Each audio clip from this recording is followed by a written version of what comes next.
অনেক অনেক ধন্যবাদ। Heartfelt love for you. I love you really, man.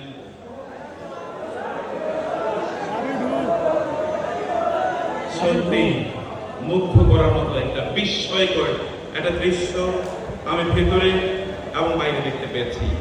যে প্রাণ এবং যে প্রাণ উচ্ছ্বাস আমি এখানে দেখতে পেয়েছি, যদি এই প্রাণ আপনাদের মধ্যে আপনাদের মাঝে সদা জাগরুক থাকে, তাহলে বাংলাদেশ কোনোদিন পথ হারাবে না ইনশাআল্লাহ। বাংলাদেশের শক্তি 2024-এর জুলাই এবং আগস্ট জুড়ে আমাদেরকে দেখিয়েছে, এই শক্তি যদি বাংলাদেশ অব্যাহত রাখতে পারে, তাহলে এই পৃথিবী এবং চারপাশে যে সকল শত্রুরা আছে তারা এই যুব সমাজের কাছে আত্মসমর্পণ করবেই করবে ইনশাআল্লাহ। আল্লাহ সুবহানাহু ওয়া তাআলা আপনাদের শক্তিকে অনেক অনেক বাড়িয়ে দিন। আমি মনে হচ্ছে এখানে খালিদ ইবনে ওয়ালিদের উত্তরসূরিদেরকে দেখতে পাচ্ছি। আমি এখানে দেখতে পাচ্ছি উসামা বিন যায়েদের উত্তরসূরিকে। আমি এখানে দেখতে পাচ্ছি ওমর ইবনে খাত্তাবের ব্লাড আর রক্ত এখানে আমি দেখতে পাচ্ছি। এবং সালাউদ্দিন আইয়ুবীরা আবার মনে হয় জেগে উঠেছে সমগ্র বিশ্বে। যদি সালাউদ্দিন আইয়ুবীরা আবারও জেগে ওঠে, তাহলে এমন কোন পরাশক্তি নাই যেই পরাশক্তি এদেরকে পরাজিত করতে পারে ইনশাআল্লাহ। ওয়ালা তাহিনু ওয়ালা তাহজানু ওয়া আনতুমুল আ'লাউনা ইন কুনতুম মুমিনিন। তোমাদের ভয় পাওয়ার কোনো কারণ নাই, তোমাদেরকে হতোদ্যম হওয়ার কোনো কারণ নাই।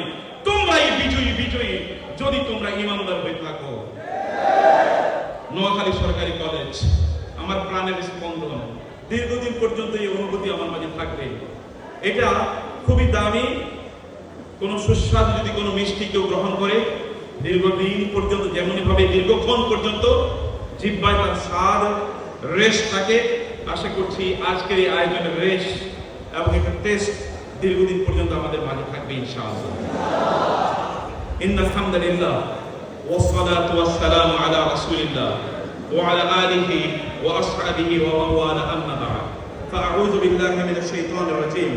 বিসমিল্লাহির রাহমানির রাহিম। ইয়া আইয়ুহাল্লাযীনা আমানু লা তাত্তাখিযু আদুওয়ি ওয়া আদুওয়াকুম আওলিয়া তুলকুনা ইলাইহিম বিল মাওয়াদ্দাতি ওয়া ক্বাদ কাফারু বিমা জাআকুম মিনাল হক يخرجون الرسول وإياكم أن تؤمنوا بالله ربكم إن كنتم خرجتم جهادا في سبيلي وابتغاء مرضاتي تسرون إليهم بالمودة وأنا أعلم بما أخفيتم وما أعلنتم ومن يفعله منكم فقد ضل سواء السبيل. وقال النبي صلى الله عليه وسلم لا يؤمن أحدكم حتى يكون هواه تبعا لما جئت به